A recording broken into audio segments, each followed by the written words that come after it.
अथ मंत्रपाठः।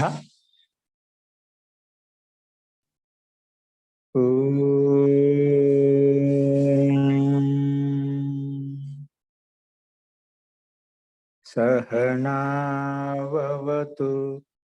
सहनौ भुनक्तु सह वीर्यं करवावहै तेजस्विनावधीतमस्तु मा विद्विषावहै। ओम शांति शांति शांति।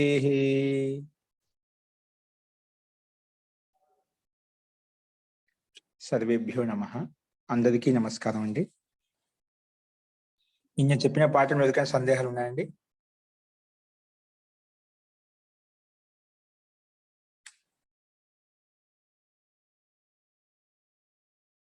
అస్తు ప్రకృతం అనుసరామః. నిన్న 57వ అభ్యాసంలో శబ్దకోశం చెప్పుకున్నాము.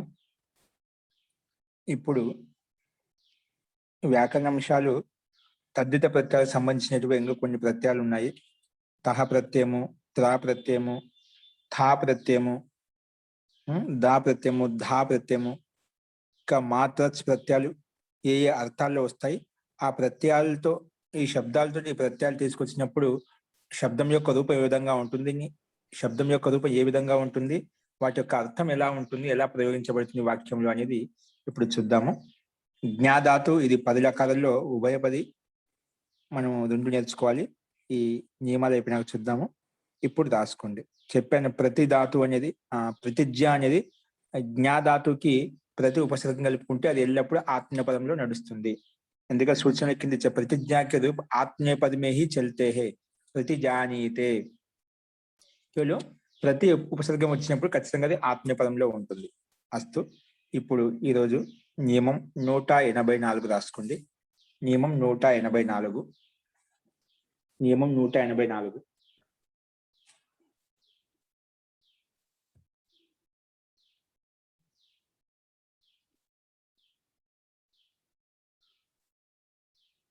పంచమ్యా తసిల్.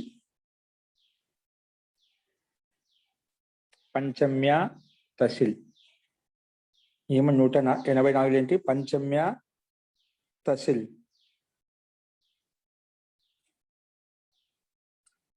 ఓకే అండి, ఇది బ్రాకెట్లో పెట్టుకోండి. పంచమ్యా తసిల్.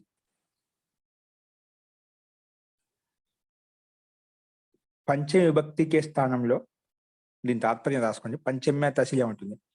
పంచమి విభక్తి యొక్క స్థానంలో, పంచమి విభక్తి యొక్క స్థానంలో తహ ప్రత్యయం వస్తుంది. తహ ప్రత్యయం వస్తుంది. ఏముంటుంది? పంచమ్యా తసిల్, పంచమి విభక్తి యొక్క స్థానంలో తహ ప్రత్యయం వస్తుంది అని చెప్పింది. ఓకే, రాసుకుని ఎగ్జాంపుల్ ఎలా ఉంటాయనేది. పంచమి విభక్తి ఎలా ఉంటుంది, దాని స్థానంలో తహ ప్రత్యయం వచ్చిన రూపం ఏ విధంగా ఉంటుంది. ఉదాహరణ కస్మాత్ శబ్దం అండి. కస్మాత్ పంచమి విభక్తినా? ఆ పంచమి విభక్తి స్థానంలో ఏం రాయొచ్చు మనం? కుతహ. కిం అంటే మూల్ కిం ప్రాతిపదికం చేత కస్మాత్ శబ్దం తయారైంది. ఇప్పుడు ఆ కిం శబ్దం చేత పంచమి భక్తిలో కస్మాత్ తయారైంది కదా, ఆ పంచమి భక్తి స్థానంలో మనం తహ పెట్టుకున్నాం అనుకోండి. కిం మూల్ ప్రాతిపదికం చేత కుతహ. కస్మాత్ అనొచ్చు, కుతహ అని కూడా అనొచ్చు. ఓకేనా? ఇది తసిల్ ప్రత్యాంతం.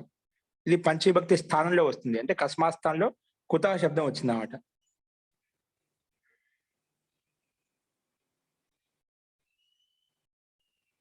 అస్తు. అదేవిధంగా యస్మాత్ శబ్దంతో యస్మాత్ ని పంచమి భక్తి స్థానంలో యతః. యస్మాత్ తోటి యతః. నెక్స్ట్ తస్మాత్ తోటి తతః. తస్మాత్. తస్మాత్ నుంచి తతః.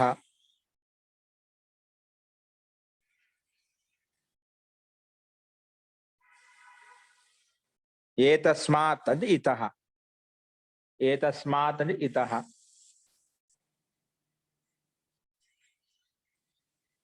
అలాగా పరితః. పరితః, అభితః. ఇక్కడ అన్నిట్లో తస్ కనిపిస్తుంది కదా, ఇవన్నీ పంచమీ విభక్తి స్థానంలో మనకు పంచమి అర్థంలో తస్లి తా ప్రత్యయం వచ్చేవాడు. అంటే మామూలుగా తసిలి ప్రత్యయం అనేది పంచమ్య తసిల్. ఆ తసిలి ప్రత్యయానికి అనుబంధ లోపం చేస్తే తస్ మిగులుతుంది. ఆ తస్ లో ఉండే సకానికి విసర్గం చేస్తే తహ అయిపోతుంది. ఓకేనా? వస్తు తతః అంటే అక్కడి నుంచి, ఇతః అంటే ఇక్కడి నుంచి, పరితః అంటే అన్ని వైపుల నుంచి, అభితః అంటే రెండు వైపుల నుంచి, సమంతాత సంపూర్ణ అన్ని వైపుల నుంచి అన్నమాట. సమంత సంపూర్ణంగా అలాంటి అర్థంలో. అతః,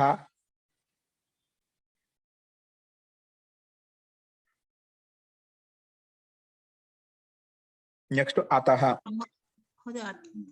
దేంతో వస్తుంది మహోదయ? ఈ పంచమి అర్థంలో అతః అంటే అందువలనే, అందువలనే వలన కంటే పట్టుకొస్తుంది.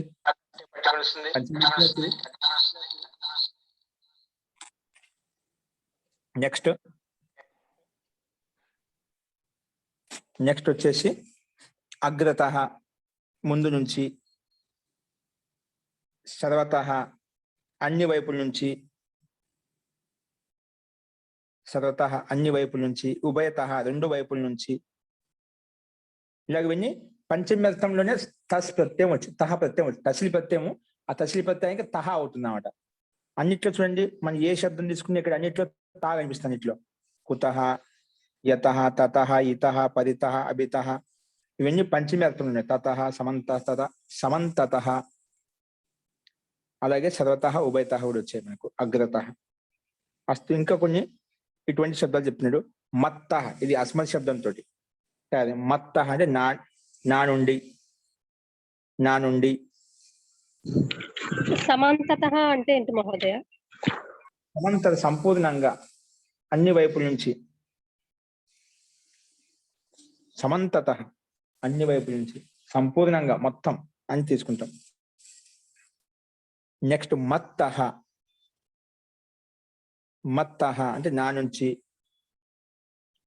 త్వత్తః, త్వత్తః నీ నుంచి. త్వత్తః అంటే ఏమిటి? నీ నుంచి. అస్మత్తః, అస్మత్తః, అస్మత్తః అంటే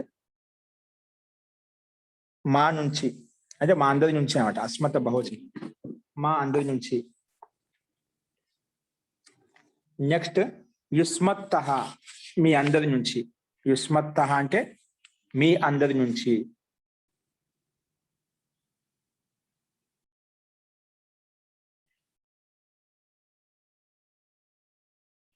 ఇక అన్ని కూడా పంచమి యొక్క అర్థంలోనే మనకు తసిలి ప్రత్యయం తీసుకున్నాము. ఆ తసిలికి తహ అయిపోయింది.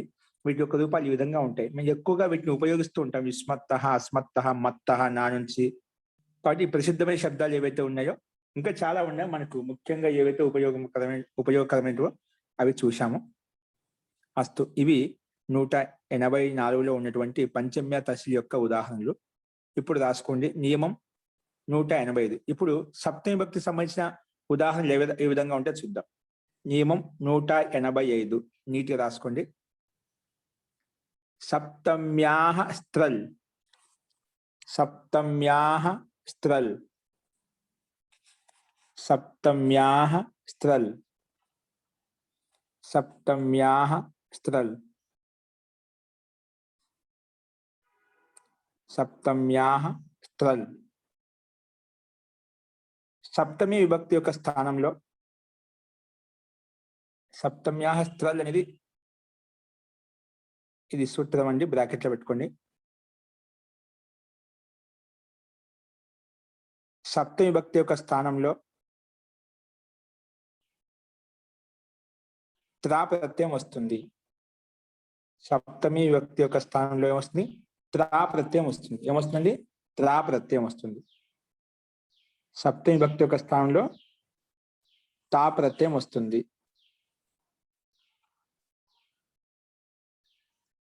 సప్తమి విభక్తి యొక్క స్థానంలో త్రా ప్రత్యయం వస్తుంది. అంటే ఇక్కడ త్రల్ ప్రత్యయం వస్తుంది. సప్తమి విభక్తి స్థానంలో త్రల్ ప్రత్యయం వస్తుంది. దానికి అనుబంధం లోపం చేసుకుంటే మనకి ఏమవుతుందంటే లకారం పోయి త్రా మిగులుతుంది అన్నమాట. అందుకే డైరెక్ట్గా ఇదే చెప్పామంట. సప్తమి విభక్తి యొక్క స్థానంలో త్రా ప్రత్యయం వస్తుందండి. ఇప్పుడు ఎలా ఉంటే ఎగ్జాంపుల్ చూద్దాం, రాసుకోండి ఉదాహరణలు. కస్మిన్ అంటే కుత్ర, కస్మిన్.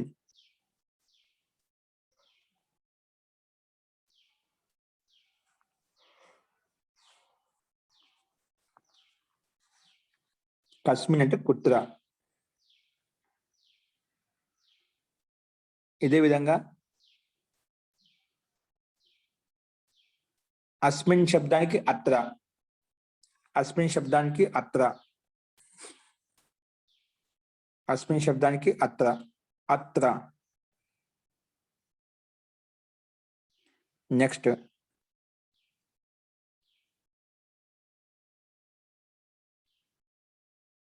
అస్మిన్ శబ్దానికి అత్ర, యస్మిన్ శబ్దానికి యత్ర. యస్మిన్ సప్తమి భక్తులు ఉన్నాయో వాటి స్థానంలో ఇవన్నీ ఇలా వస్తాయి. త్రల్ ప్రత్యయం, త్రల్ ప్రత్యయానికి త్రా వస్తుంది అన్నమాట. అందుకే అన్నిట్లో త్రా మిగులుతుంది. త్రా అంటే ఇవి సప్తమి అర్థంలో ఉంటాయి. అత్ర, యత్ర, తత్ర,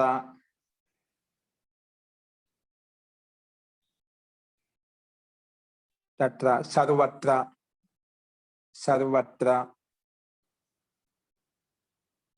అన్యత్ర, అన్యత్ర, అన్యత్ర,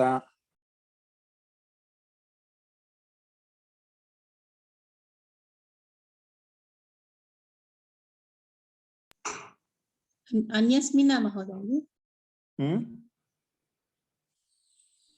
అన్యస్మిన్, అన్యత్ర, బహుత్ర, చాలా చోట్ల, బహుత్ర, చాలా స్థానాల్లో. మహోదయ, జీ ఇవి అవ్యయాలు కదా, కుత్ర, తత్ర, తత్ర, బహుత్ర, ఇవన్నీ అవ్యయాలు కదా. జీ అవ్యయాలండి. మరి సప్తమి విభక్తి సమానంలో విభక్తులు ఉండవు కదా అవ్యయాలకి. అంటే ఈ ప్రత్యయాలు వచ్చిన తర్వాత, ప్రత్యయం వచ్చిన తర్వాత వేరే సూత్రాలు వచ్చి దీన్ని అవ్యయంగా మారుస్తాయి. ఓహో, తర్వాత మారుస్తాయి అన్నమాట. ఈ ప్రత్యయం వచ్చిన తర్వాత వచ్చిన వెంటనే ఇది అవ్యయంగా, ఈ ప్రత్యయాలన్నీ అవ్యయాలుగా మారిపోతాయి అని చెప్పేస్తున్నాం. ఇప్పుడు ఈ త్రా ప్రత్యయము తస్ ప్రత్యయం తెచ్చుకున్న తర్వాత దీనికి విభక్తులు నడవు అన్నమాట. అవును, ధన్యవాదాలు మహోదయ, ధన్యవాదాలు. అస్తు. ఇప్పుడు సప్తమి, ఇది నియమము. మనకు సప్తమి విభక్తి స్థానంలో త్రా ప్రత్యయం వచ్చినప్పుడు ఎగ్జాంపుల్స్ ఏమి ఉంటాయి చూసాము. కస్మిన్ స్థానంలో కుత్ర, అత్ర, యత్ర, తత్ర, సర్వత్ర, అన్యత్ర, బహుత్ర, ఇవన్నీ ఎప్పుడు ముందు వచ్చాయి. కానీ ఏ అర్థంలో వచ్చాయి? సప్తమి విభక్తి యొక్క అర్థంలో వచ్చాయి. సప్తమి యొక్క అర్థాన్ని ద్యోతిస్తాయి. ఓకే, నెక్స్ట్ రాసుకోండి. నియమం 186. నియమం 186.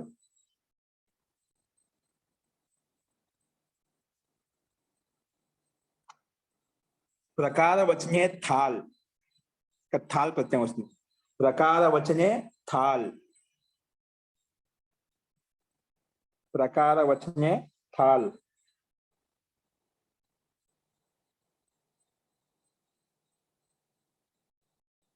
ప్రకార వచనే థాల్.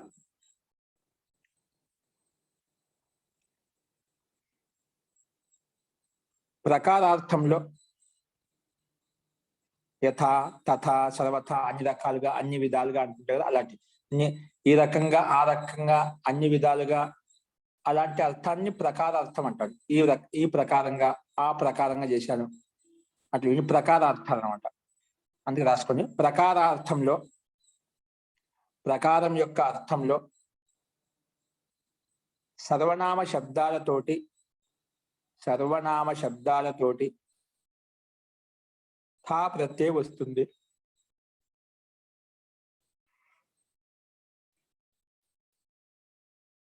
సర్వనామ శబ్దాలతోటి థా ప్రత్యయం వస్తుంది. అంటే థాల్ ప్రత్యయం, అంటే థాల్ ప్రత్యయానికి ఇక్కడ అనుబంధం లోపం చేస్తే థా మిగులుతుందన్నమాట. అదే డైరెక్ట్ రాశాం. ప్రకారం యొక్క అర్థంలో సర్వనామ శబ్దాలతోటి థా ప్రత్యయం వస్తుంది. నెక్స్ట్ ఉదాహరణ. తేన ప్రకారేణ, తేన ప్రకారేణ,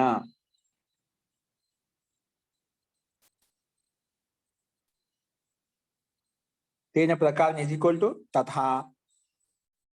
ఇది విగ్రహవాక్యం. తేన ప్రకారం ఆ ప్రకారంగా, ఆ ప్రకారం ఏమంటే తథా. తేన ప్రకారం మాదిరి రాస్తే తేన ప్రకారం అలా రాయాలి. దాన్ని ఈ తాల్పతిని తీసుకొచ్చిన అదే అర్థాన్ని తథా శబ్దం కూడా జ్యోతిస్తుంది, ప్రకాశిస్తుంది, తెలియజేస్తుంది. ఓకేనా?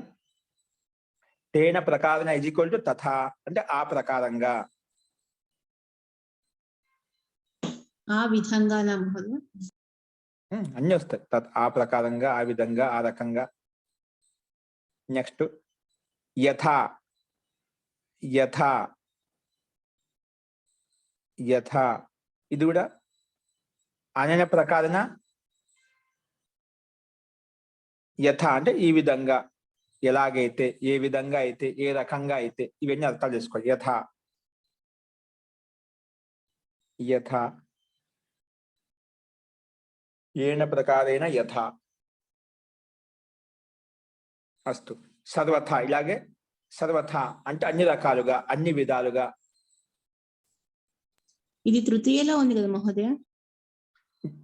తృతీయ ప్రకారార్థం తృతీయాన్ని కాదు, ప్రకారార్థాన్ని తీసుకొచ్చినప్పుడు విగ్రహవాక్యం ఆ రకంగా ఈ రకంగా అంటున్నారా? విగ్రహ వాక్యాన్ని బట్టి మనం అలా చెప్పాం.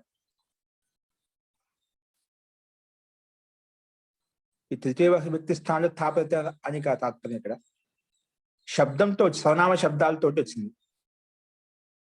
ఓకే, అప్పుడు విగ్రహవాక్యాన్ని బట్టి అర్థాన్ని బట్టి మనం మార్చుకుంటాం. అస్తు. సర్వథ అంటే అన్ని రకాలుగా, అన్ని విధాలు. ఉభయత రెండు రకాలుగా. ఉభయత ఉభయత.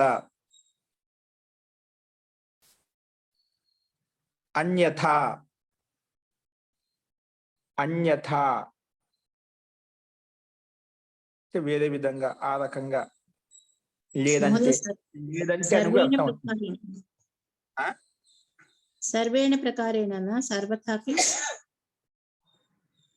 జీ రాసుకోవచ్చు. అలాగే తాత్పర్యం అదే. అన్యథ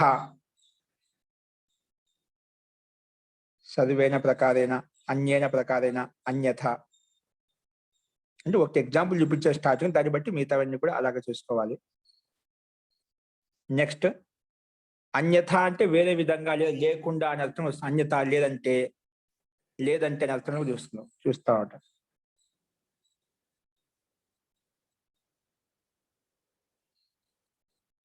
అస్తు. ఇత్థం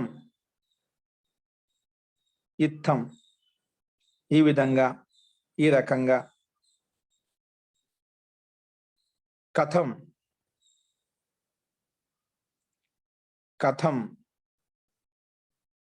ఇక కథంలో థా ప్రత్యయ స్థానంలో థా కాకుండా దాని స్థానంలో థమ్ వచ్చిందండి. థా దీర్ఘం కదా, రకార వచ్చిన థాల్. థాల్లో మనకు థాల్లో థా కాకుండా థమ్ వచ్చింది. ఓకేనా? కథంలో థాకి స్థానంలో థమ్ వచ్చింది అన్నమాట. అది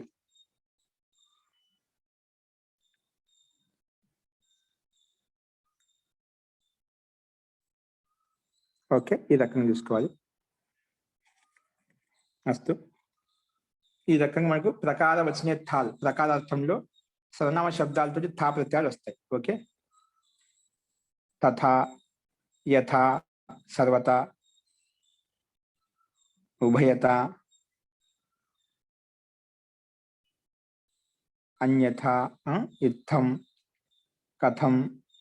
కథంలో మటుకు కథంలో చూడు మనకు కిం ప్రాతిపదిక ఇక్కడ థా ప్రత్యయం కాకుండా థమ్ ప్రత్యయం వచ్చింది. ఇది గుర్తు పెట్టుకోండి. ఓకేనా? కేన ప్రకారేణ కథం.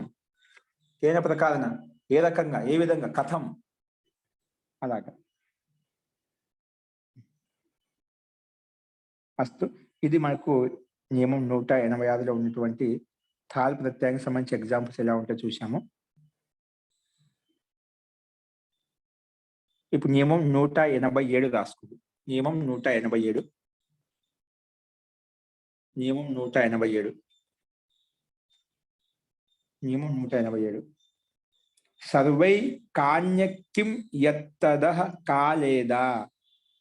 సర్వై కాన్య కిం యత్తదః కాలేదా. చూసి రాసుకుని తప్పులు లేకుండా. సర్వై కాన్య కిం యత్ తదహ కాలేదా.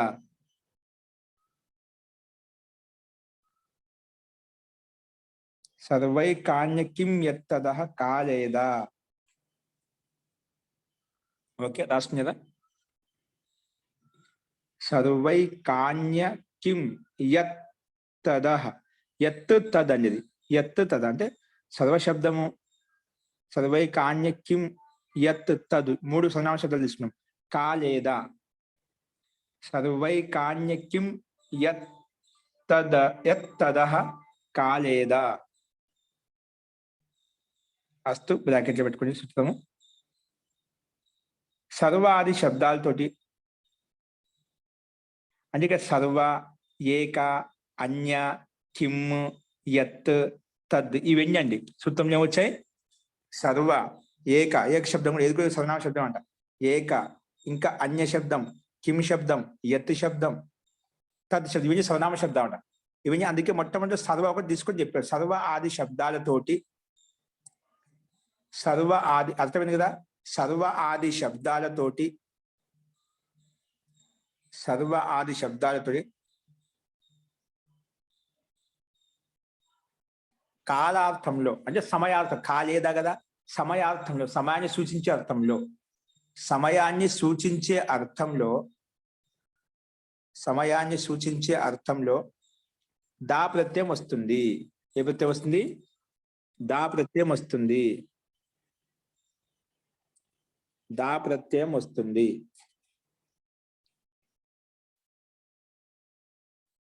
సమయాన్ని సూచించే అర్థంలో దా ప్రత్యయం వస్తుంది. సమయాన్ని సూచించే అర్థంలో దా ప్రత్యయం వస్తుంది. అర్థమైందా. సర్వ శబ్దంతో, ఏక శబ్దంతో, అన్య శబ్దంతో, ఇంకా కిమ్ము, యత్, తద్ ఇవన్నీ సర్వనామ శబ్దాలు కదా. ఈ శబ్దాలతో ఏమొస్తుంది. సమయాన్ని ఎప్పుడు సూచించినప్పుడు అప్పుడు దా ప్రత్యయం వస్తుంది. సమయాన్ని సూచించే అర్థంలో దాకి తిరిగి దా ప్రత్యయం వస్తుంది. ఎలా ఉంటాయి చూడండి. సర్వదా, ఎల్లప్పుడు. సర్వ శబ్దంతో దా ప్రత్యయం వచ్చిందా. ఓకే, అంటే ఒక సమయాన్ని సూచించి సర్వదా ఎల్లప్పుడు ఒక సమయాన్ని సంకేతిస్తుంది అక్కడ సర్వదా. అదేవిధంగా సదా, సదా అని కూడా ఎల్లప్పుడే, నిరంతరంగా, నిరంతరంగా. సదా అంటే నిరంతరంగా. ఏకదా, ఒకసారి. ఒకసారి ఏం జరిగిందంటే ఒక సమయంలో ఏం జరిగిందంటే సమయం సూచిస్తుంది ఇక్కడ. చూడు, ఏకదా ఈ ప్రత్యయాల్లో దా ప్రత్యయం వచ్చింది. సమయార్థం చూసి, సమయాన్ని అర్థాన్ని చూపించి ఖచ్చితంగా ఈ పిండి ఉంటాయన్నమాట. ఒకసారి, ఏకదా అంటే ఒకసారి. అన్యదా, అన్యదా అంటే కవి. కవి ఒకసారి, ఎప్పుడో ఒకసారి. కవి అంటే ఎప్పుడో ఒకసారి, ఎప్పుడో, ఎప్పుడో ఒకసారి. కదా, ఎప్పుడు, కదా ఎప్పుడు. యదా, ఎప్పుడు. తదా, అప్పుడు.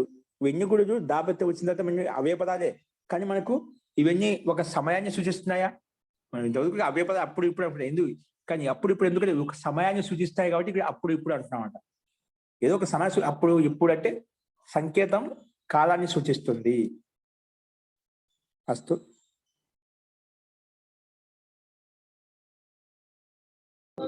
మహోదయ ఒక్కసారి చెప్పండి మళ్ళీ. ఇత్తం ఏమడుగుతున్నారు మీరు. దా సర్వదా, ఎల్లప్పుడు. సర్వదానే మహోదయ. సర్వదా, సర్వస్మిన్ కాలే సర్వదా, అన్ని కాలాల్లో సర్వదా, ఎల్లప్పుడు. సదా, నిత్యము. రెండు ఒకటి ఇవి. సదా, నిత్యము. ఏకదా, ఒకసారి. అన్యదా, ఎప్పుడో ఒకసారి. అన్యదా, కవి, ఎప్పుడో చెప్పలేం అట్లా.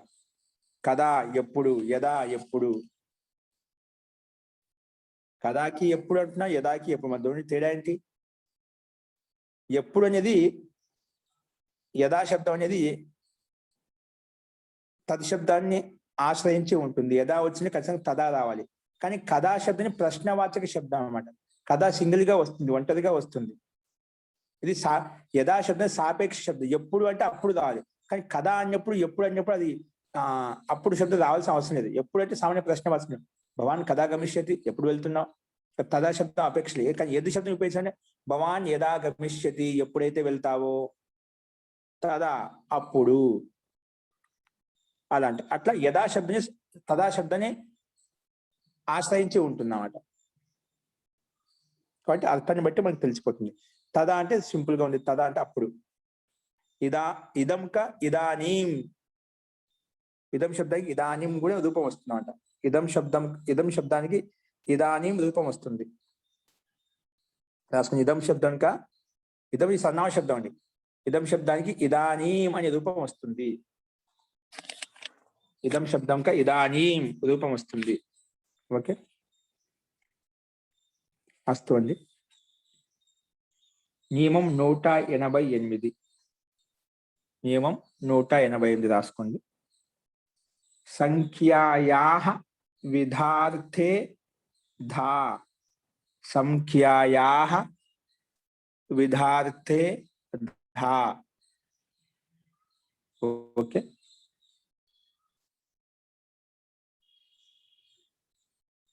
సంఖ్య రాసుకోండి. ఇప్పుడు సంఖ్యావాచి నిన్న మనం చెప్పుకున్నామండి.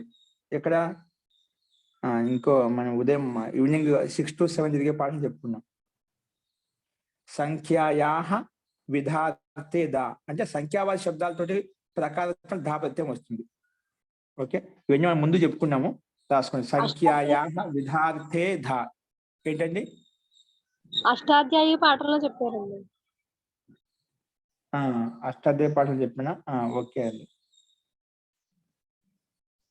అష్టాధ్యాయ పాఠంలో కాదు, 6 గంటల పాఠంలో చెప్పాను. ఓకే, అష్టాధ్యాయ పాఠం చెప్పి ఉండొచ్చు, ఇక్కడ మనకి 4 గంటల పాఠం చెప్పాను అనమాట. అస్తు. సంఖ్యాయాః విధార్థే ధా, సంఖ్యావాచి శబ్దాలతోటి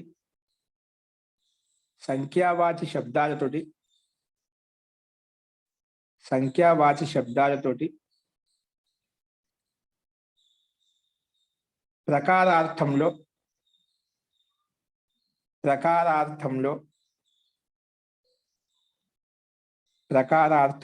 అంటే ప్రకారం చెప్పి కదా, ఈ రకంగా ఆ రకంగా ఈ ప్రకారంగా ఆ ప్రకారంగా, వీటిని ప్రకారార్థాలు అంటాం. ప్రకారార్థంలో ధా ఒత్తు ధా అనేది పైన సామాన్య దక్క, ఇదే ఒత్తు ధా.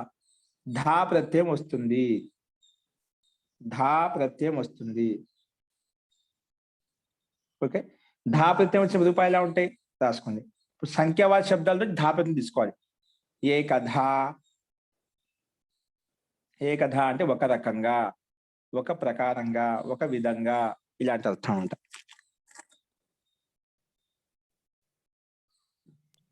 కాలవాచకంలో మామూలుగా, తర్వాత సంఖ్యావాచకంలో ధా రావాలి కదా మహోదయ?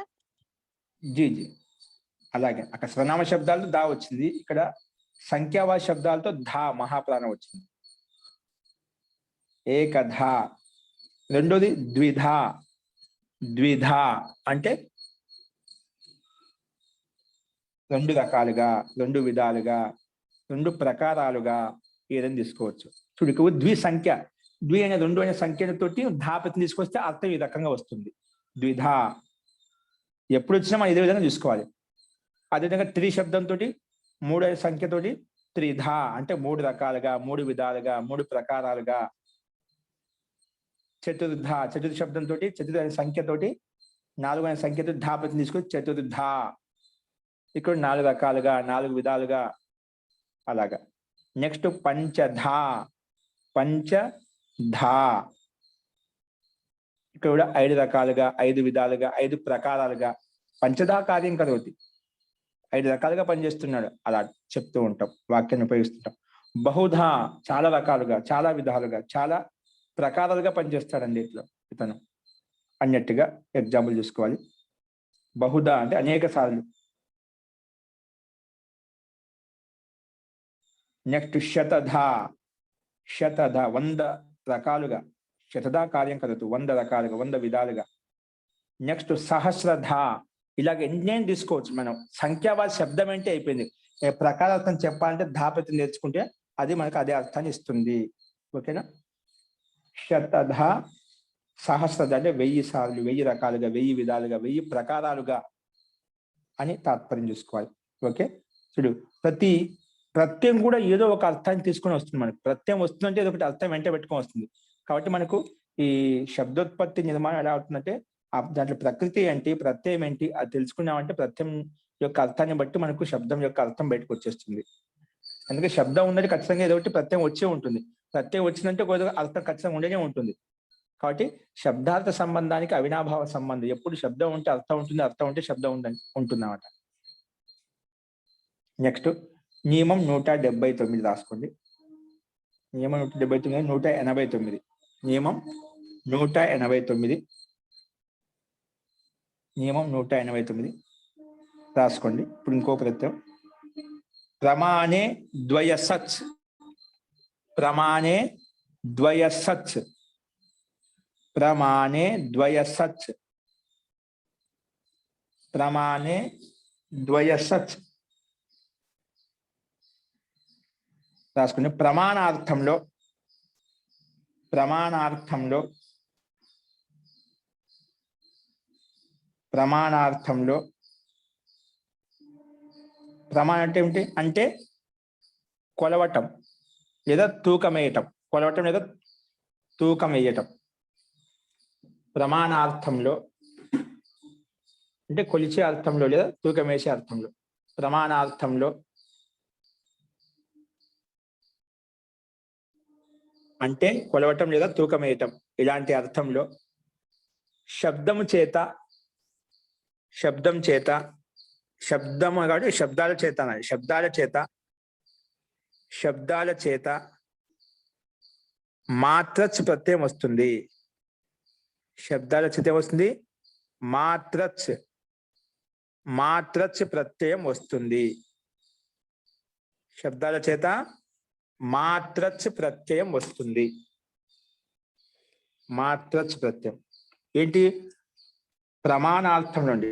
ప్రమాణం అంటే ప్రమాణం అంటే కొలత, తూకం, ఇలాంటి అర్థంలో ఖచ్చితంగా ద్వైసచ్ ప్రత్యయం వస్తుంది. అట్లా మనకు అష్టాధ్యాయులు ఎన్నైతే ప్రత్యయాలు ఉన్నాయో ప్రతిదీ ఒక అర్థం దాగి ఉన్నది. ఆ ప్రత్యయాలని గుర్తుపెట్టుకున్న దాన్ని బట్టి మిగతా అన్ని వేల శబ్దాలు, వందల శబ్దాలు మన యొక్క అర్థం చెప్పేయచ్చు మనం. ఓకేనా? అస్తు.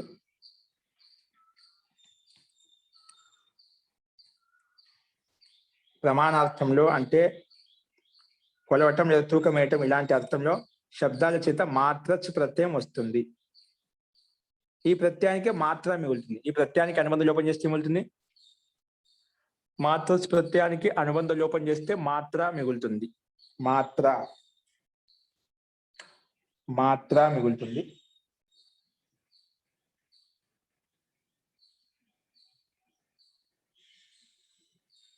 ఓకే అండి.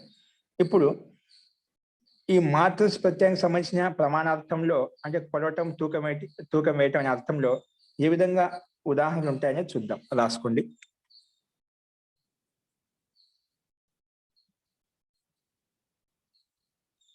హస్తమాత్రం. ఇప్పుడు హస్తాన్ని శబ్దం చేత మాత్ర శబ్దం తీసుకుందాం. హస్తమాత్రం అంటే చేతి మాత్రంతో. అంటే ఇప్పుడు ఒక్కోసారి మనం ఏదైనా వస్తువులు, ధాన్యాలు ఇస్తుంటాం, ధాన్యం ఇస్తుంటాం. అవి ఒక పిడికి నిండా ఇవ్వండి, చేతి నిండా ఇవ్వండి. హస్తం అంటే చేయి, మాత్రం అంటే చేతి నిండా, అంటే చేతి మాత్రం నాకు ఇవ్వండి. అట్లా చేతితో ఎన్ని వచ్చాయో అన్ని నాకు ఇవ్వండి. అప్పుడు ఇచ్చేవాళ్ళు చేతులతో 5 దోషులు, 6 దోషులు అని చెప్పి 10 దోషులు, దోషులతో వచ్చేవాళ్ళు. దోషుడికి ఎట్లా వస్తే అలా వచ్చేవాళ్ళు. లే పిడికిలు బట్టి, పిడికిల్ని పట్టుకొని పిడికిలు ఎన్ని వచ్చాయో అన్ని ఇచ్చేవాళ్ళు. ఇప్పుడు కోతి ఏమన్నా ఎక్కడైనా తిరుగుతూ ఉంటాయి కోతులు, ఎక్కడైనా ఏదైనా పదార్థం ఏదైనా గింజలు అట్లా దొరికాయి అనుకోండి, అవి పిడికిలు 2 పిడికిలు గట్టిగా పట్టుకొని పోతా ఉంటాయి. పట్టుకొని చూసారా? పిడికిలు పట్టుకొని. అది చేతి నిండా ఎన్ని వస్తే అన్ని హస్తమాత్రం అంటాం. అంటే చెయ్యికి ఎన్నైతే వచ్చేదని గట్టిగా పట్టుకొని పారిపోతూ ఉంటున్నమాట. అలాగే మనుషులు కూడా హస్తమాత్రం అంటే హస్తమాత్రం ఒక చేతి నిండా ఇవ్వండి, ఎన్నైతే వస్తాయన్ని, అలాగా అంటుంటాం. హస్తమాత్రం అంటే ఆ చేతి నిండా, ముట్టి భర్ అలా చెప్పచ్చు, చేతి నిండా.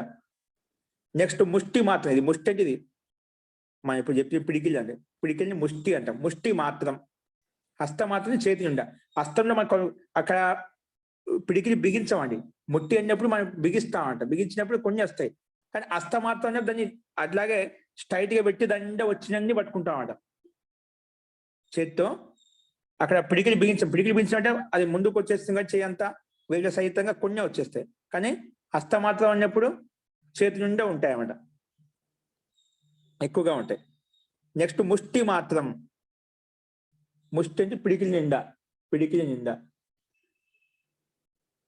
నెక్స్ట్ కటి మాత్రం. కటి అంటే నడుము వరకు.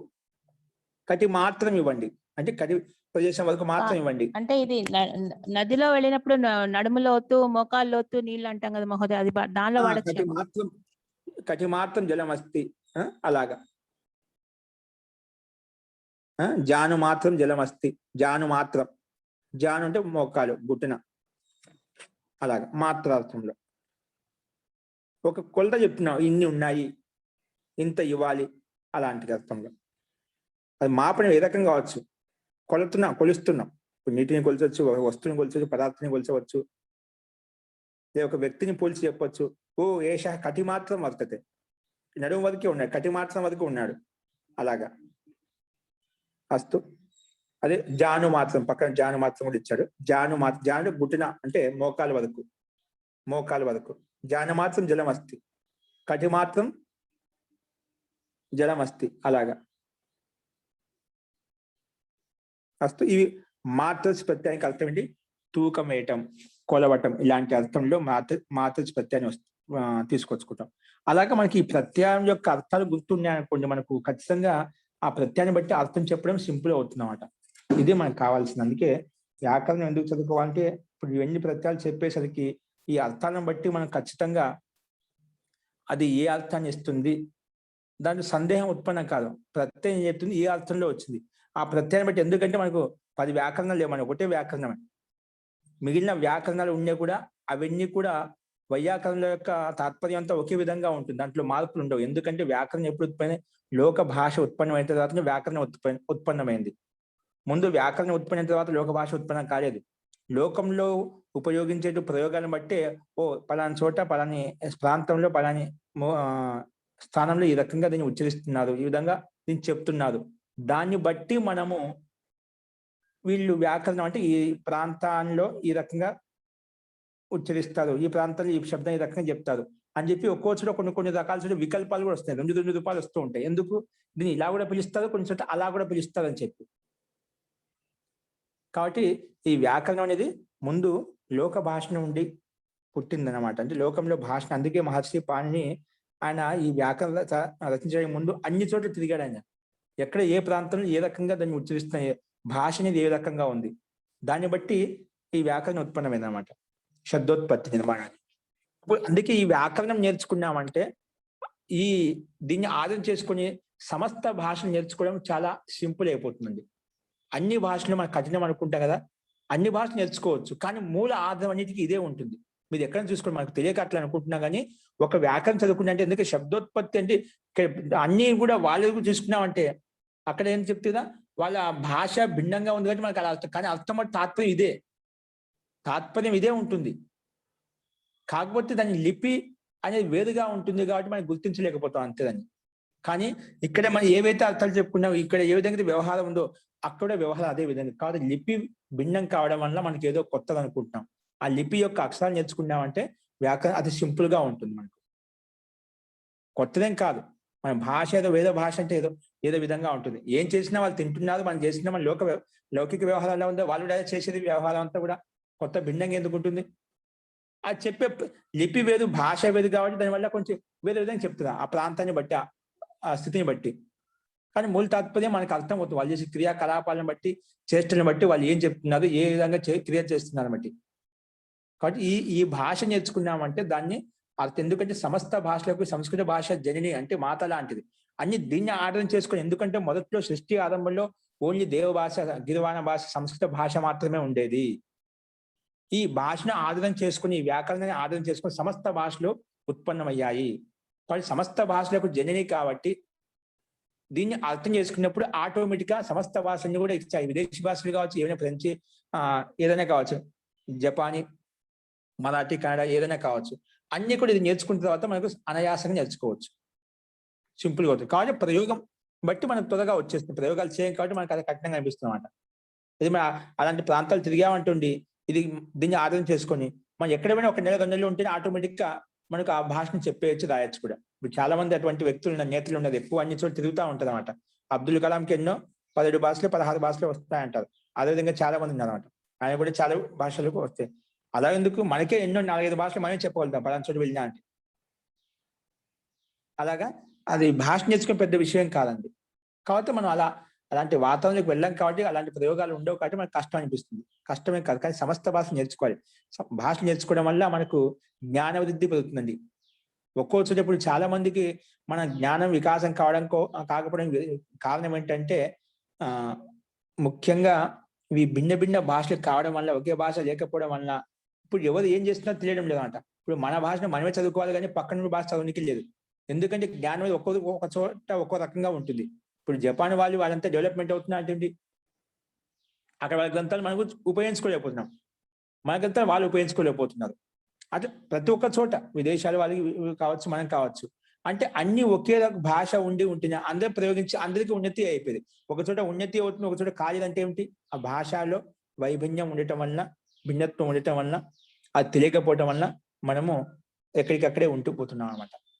కాబట్టి భాష అనేది నేర్చుకోవడానికి ముందు మనకు ఈ సంస్కృత భాష వచ్చిందంటే మనలో ఉండే సంస్కృతి, మనలో ఉండే సంస్కారము, మనలో విచారించే విధానము అన్ని కూడా ఆటోమేటిక్గా మారిపోతుంది అన్నమాట. విద్యా విషయంలో, లౌకిక విషయంలో, లౌకిక వ్యవహారంలో కూడా మన ఆలోచన ధోరణి అనేది మారిపోతుంది. అది కానీ గమనించండి. కొంచెం అర్థపూర్వకంగా బట్టే స్థితి కాకుండా అర్థపూర్వకం కొంచెం చాలా, మనకు ఒక్క పుస్తకం ఇది ఒక్క పుస్తకం కావాలంటే మళ్ళీ మీరు అంతా మొదలు పెట్టుకోవచ్చు. ప్రతి ఒక్కరు ఇప్పుడైతే మన పాఠంలో వెళ్తే కంటిన్యూగా చదువుకుంటూ వచ్చారో వాళ్ళు ఇప్పుడు మొదలు పెట్టేసేయండి, ఇతరులకు చెప్పడం మొదలు పెట్టేసేయండి. ఎక్కడో కాదు, మన పిల్లలకే మొదలు పెట్టేసేయండి, మన పిల్లలకే మొదలు పెట్టేసేయండి. ఎందుకంటే ఒక ఈశ్వరీయ వాణి సంస్కృత భాష అనేది అది ఇంట్లో వాళ్ళకి వచ్చినా కూడా చెప్తే కదా మనకు ఉపయోగపడుతుంది కదా. ఆ భాష మన కంఠంలోకి వచ్చిందంటేనే ఆటోమేటిక్ గా మన సంస్కారాన్ని మారుతుంది. మన ఆలోచించే విధానాన్ని, మన తిరిగే విధానాన్ని, తినే విధానాన్ని, ప్రతి క్రియాకలాపాన్ని మనలో ఆటోమేటిక్ గా మార్పులు తీసుకొస్తుందండి. భాషకు ఉండే మహత్వం అటువంటిది, మిగిలిన భాషలకు ఏ భాషకు లేదనమాట. అది ఆటోమేటిక్ గా మనలో నిజంగా యథార్థంగా ఈ వాక్యం ఇలా చెప్తున్న విధంగా ఉందని తెలుసుకుంటే చాలు.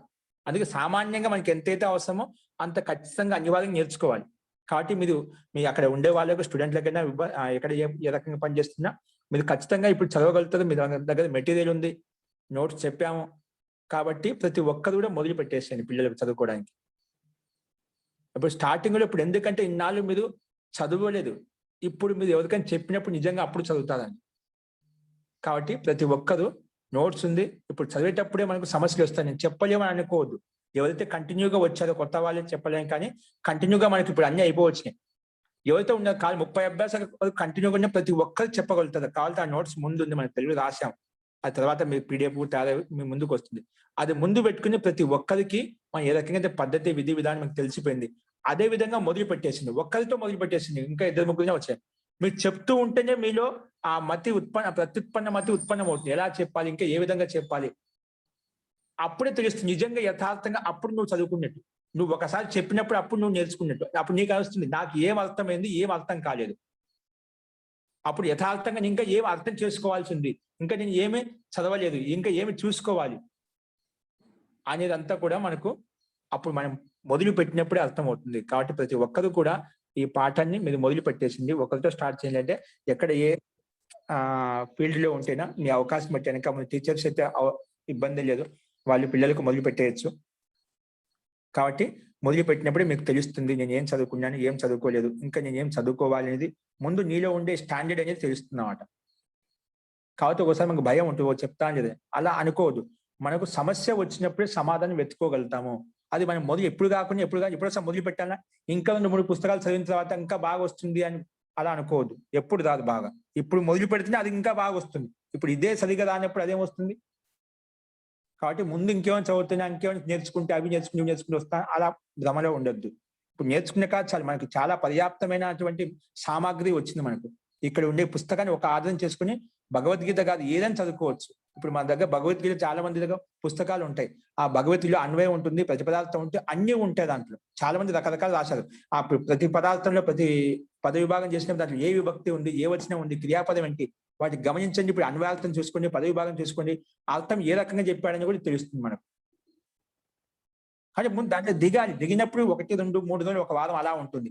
తర్వాత ఆటోమేటిక్గా అర్థం అవుతుంది. కాబట్టి ముందుగా ఒకసారి మటుకు ఈ పుస్తకాన్ని మటుకు ప్రతి ఒక్కరు కూడా ఒకరికైతే ఖచ్చితంగా చెప్పండి.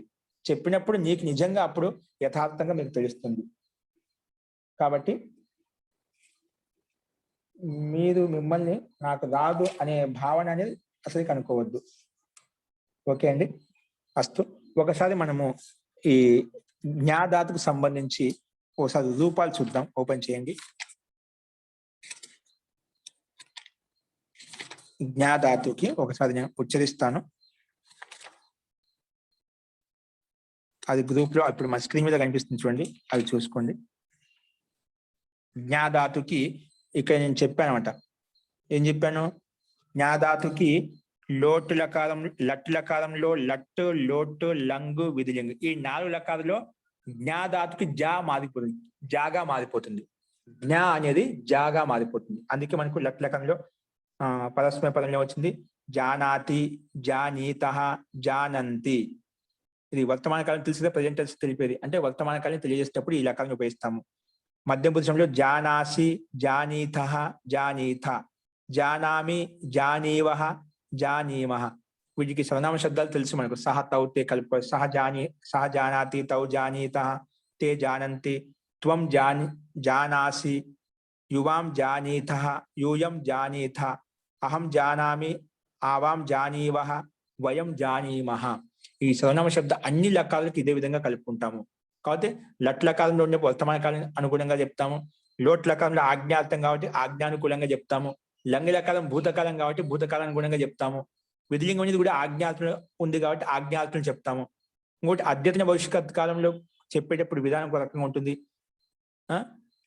లేదంటే ఇప్పుడు జరగబోయే విషయాన్ని చెప్పేటప్పుడు ఇంకో రకంగా ఉంటుంది.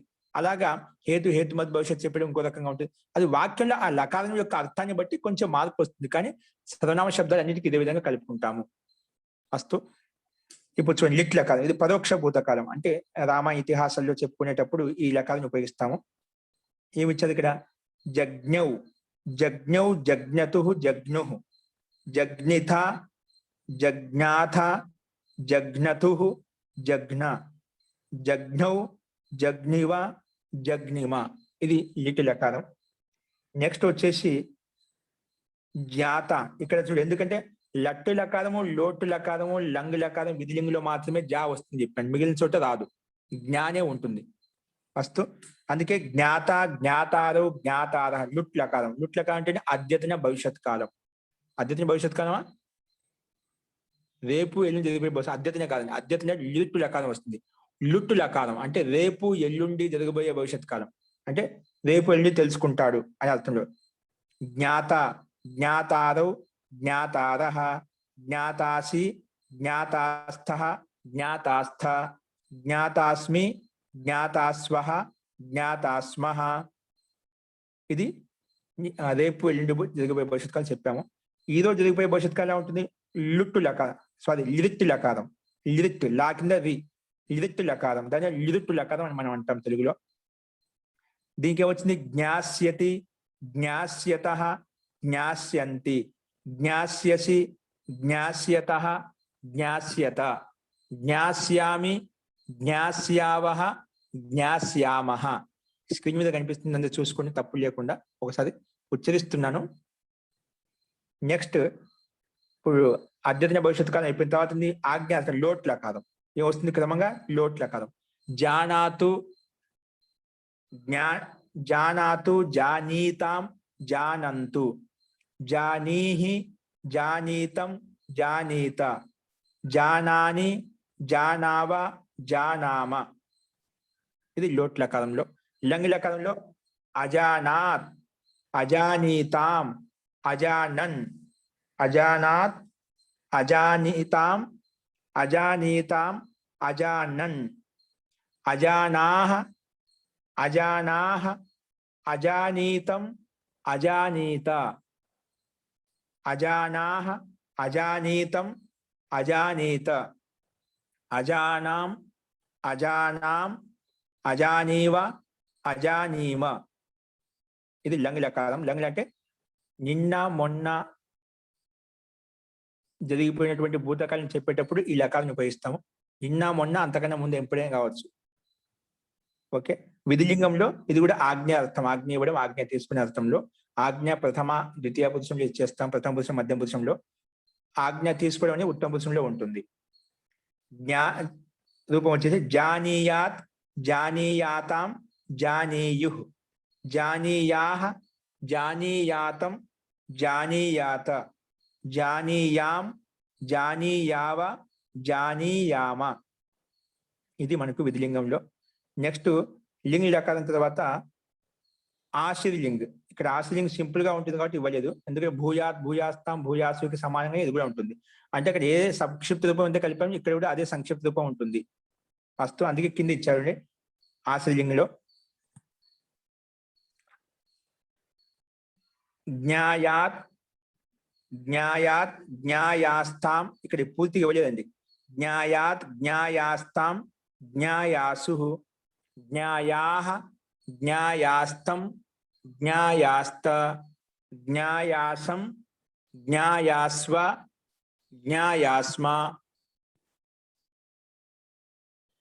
నెక్స్ట్ దీనికి 2 రూపాయలు వచ్చాయి. జ్ఞేయాత్, జ్ఞేయాస్తాం, జ్ఞేయాసు, జ్ఞేయాసు, జ్ఞేయాహ, జ్ఞేయాస్తం, జ్ఞేయాస్త, జ్ఞేయాసం, జ్ఞేయాస్వ, జ్ఞేయాస్మ. ఈ రకంగా చూసుకోవాలి. నెక్స్ట్ ఇది ఆశ్రయంగా, కేవలం ఆశీర్వాదం ఇచ్చేటప్పుడు మాత్రమే ఈ లకారాన్ని ఉపయోగిస్తామండి. ఆశీర్వాదం ఎవరికైతే ఇస్తున్నావు అప్పుడు మాత్రమే ఉపయోగించాలి. నువ్వు తెలుసుకుందువు గాక, నువ్వు తెలుసుకోవాలని కోరుకుంటున్నాను, అలాంటి అర్థం. ఓకే, అది కూడా ప్రతిదీ మనకు ఆశీర్వాదిస్తామండి, ఏ పని జరగాలన్నా కూడా. అటువంటి సందర్భంలో ఇది ఉపయోగిస్తాము. నెక్స్ట్ లుంగు లకారం. లుంగ్ అంటే ఈ రోజు జరిగిపోయినటువంటి భూతకాలం, ఈ రోజు జరిగిపోయినటువంటి భూతకాలంలో. అజ్ఞాసీత్, అజ్ఞాసీత్, అజ్ఞాశిష్టాం, అజ్ఞాశిషు, అజ్ఞాసీత్, అజ్ఞాశిష్టాం, అజ్ఞాశిషు, అజ్ఞాసీః, అజ్ఞాశిష్టం, అజ్ఞాశిష్ట, అజ్ఞాశిషం, అజ్ఞాశిష్వ, అజ్ఞాశిష్మ, అజ్ఞాశిష్మ. ఇది లుంగు లకారం. నెక్స్ట్ హేతుమత్ భవిష్యత్ కాలంలో అజ్ఞాస్యత్, అజ్ఞా లుంగు లకారం అండి. అంటే కారణం చూపించి కారణం చెప్పేటప్పుడు అజ్ఞాస్యత్, అజ్ఞాస్యతాం, అజ్ఞాస్యన్, అజ్ఞాస్యః, అజ్ఞాస్యతం, అజ్ఞాస్యత, అజ్ఞాస్యం, అజ్ఞాస్యావ, అజ్ఞాస్యామ. ఈ రకంగా లింగు రకారం యొక్క రూపం ఉంటుంది. ఓకే, ఈ విధంగా మనకు లట్టు, లోటు, లంగులో విధిలింగంలో మాత్రమే జ్ఞాధాతుకు జా వచ్చింది. మిగిలిన చోట అన్ని చోట్ల ఒకే రకంగా ఉంది. కాబట్టి ఇవి మనకు ఇక్కడ ఉండే ధాతులు మాత్రం నేర్చుకుని చాలండి. మనకు చాలా విషయాలు తెలుస్తాయి, ఎక్కువ నేర్చుకోవాల్సిన అవసరం. ఇవన్నీ బాగా కంఠస్థమైనా అంటే తెలియని ధాతులు ఏవైతే ఉన్నాయో వాటన్నిటికి కూడా, ఎందుకంటే మనకు లుంగు లకారంలో మనకు ముఖ్యంగా మార్పులు వచ్చాయి. లుంగు లకారంలో, లిట్ లకారంలో ఇంకా ఇవే మెయిన్ ముఖ్యంగా. దీంట్లో 7 రకాల రూపాలు ఉన్నాయట లుంగు లకారానికి. అంటే 7 రకాలుగా ఒక్కో ధాతు ఒక రకంగా మారుతుంది. ఈ 7 రకాల మోడల్స్ అన్ని దీంట్లో ఉన్నాయన్నమాట. అందుకే ఇక్కడ ఉన్న ధాతులు నేర్చుకున్నామంటే తెలియని మిగిలిన 2000 ధాతులు కూడా మనం అన్ని దీన్ని ఆధారం చేసుకొని చెప్పవచ్చు. మనకు ఇవి నేర్చుకున్నట్టు మిగిలిన తెలియని ధాతులు ఏవైతే ఉన్నాయో వాటి ఆటోమేటిక్గా మనం సొంతంగా చెప్పేయచ్చు. ఆటోమేటిక్గా ఇక్కడ సాహిత్యం చదివేటప్పుడు మనకు ఆటోమేటిక్గా అర్థం అవుతాయి, ఇంకా శ్లోకాలు చదివేటప్పుడు కానీ ఏదైనా కానీ. కాబట్టి మనకు శబ్దాలు ఏవైతే ఉన్నాయో, ధాతువులు ఏవైతే ఉన్నాయో, ఇక్కడ ఉండే వాటిని మాత్రం నేర్చుకొని చాలా పర్యాప్తం. ఇక్కడ ఉండే వాటిని నేర్చుకుంటే నెక్స్ట్ స్టెప్ ఏంటో మీకు తెలుస్తుంది. అన్ని అవసరం లేదు మనకు. ఇక్కడ ఉండే ఎన్నైతే ఉన్నాయో శబ్దకోశంలో, మనకి ఇక్కడ ధాతు పాఠంలో పరిశిష్టంలో ఏవైతే ఇచ్చారో అవి చాలా పర్యాప్తమైనవి. మనకు అన్ని రకాలుగా వచ్చేసామంట. దీంట్లో ఏది ఒక సంస్కృతం నేర్చుకోవడానికి ఎంజైతే అవసరమో అంత సామాగ్రి ఇక్కడ మొత్తం ఇవ్వబడింది. ఎంఏ వాళ్ళ వరకు ఇది ఉపయోగపడుతుంది. ఎంఏ చేసే వాళ్ళు ఏదైతే ఉన్నారో, ఇది ఒక్క పుస్తకం చదువుకునే ఎంఏ వాళ్ళకు అనాయాసంగా వాళ్ళ పని ముగించుకోవచ్చు. ఎంఏ చేసే వాళ్ళు కూడా అంతవరకు ఇది ఉపయోగపడుతుంది పుస్తకం. దీన్ని ఆధారం చేసుకుని పీహెచ్డీ చేసుకునే వాళ్ళు చేసుకోవచ్చు. నిజంగా దీన్ని బాగా నియమావళిని, ఈ ధాతులు కంఠస్థం చేసుకుని ఈ శబ్దాన్ని కంఠస్థం చేసుకునే వాళ్ళు ఉంటే ఆ రకంగా ఉపయోగించుకోవచ్చు. కాబట్టి ధాతులు బాగా దాన్ని వెళ్ళి వేసుకుంటూ ఉండండి. పరస్పరధాతులు, ఆత్మీయపదార్థాలు ఎక్కడ ఏమి ఇచ్చారో అదేవిధంగా శబ్దాలు కూడా సర్వనామ శబ్దాలు ఏవైతే ఉన్నాయో ముఖ్యంగా మనకు కావాల్సిన సామాగ్రి ఒక సాహిత్యం చదువుకోవాలన్నా భగవద్గీత కానీ రామాయణ మహాభారత చదువుకోవాలన్నా ఈ పుస్తకం ఒకటి పర్ఫెక్ట్ గా ఉంటే ఇవన్నీ అనాయాసంగా చదువుకోవచ్చు, అర్థం చేసుకోవచ్చు. అర్థపూర్వకంగా కేవలం భావార్థం కాదు, శాబ్దికార్థం ప్రతి శబ్దం తోటి దీంట్లో క్రియాపదం ధాతు ఏంటి శబ్దం ఏంటి అన్ని అర్థం చేసుకుని చదువుకోవచ్చు. కాబట్టి అలా అందరూ ఈ శబ్దాలు ధాతులు నేర్చుకుంటూ ఉండండి, నియమాలను కూడా మళ్ళీ వేసుకుంటూ ఉండండి. అస్తు ఆత్మీయపదంలో రూపం అనేది రేపు చూద్దామండి. ఇంకా దీనికి సంబంధించిన వాక్యాలు కూడా రేపు చూద్దాము. మంత్రపాఠ.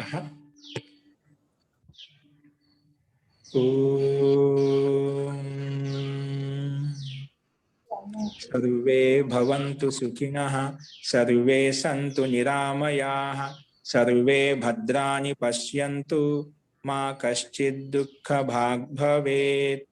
ఓం శాంతి శాంతి శాంతి. ధన్యవాదాలు మహోదయ.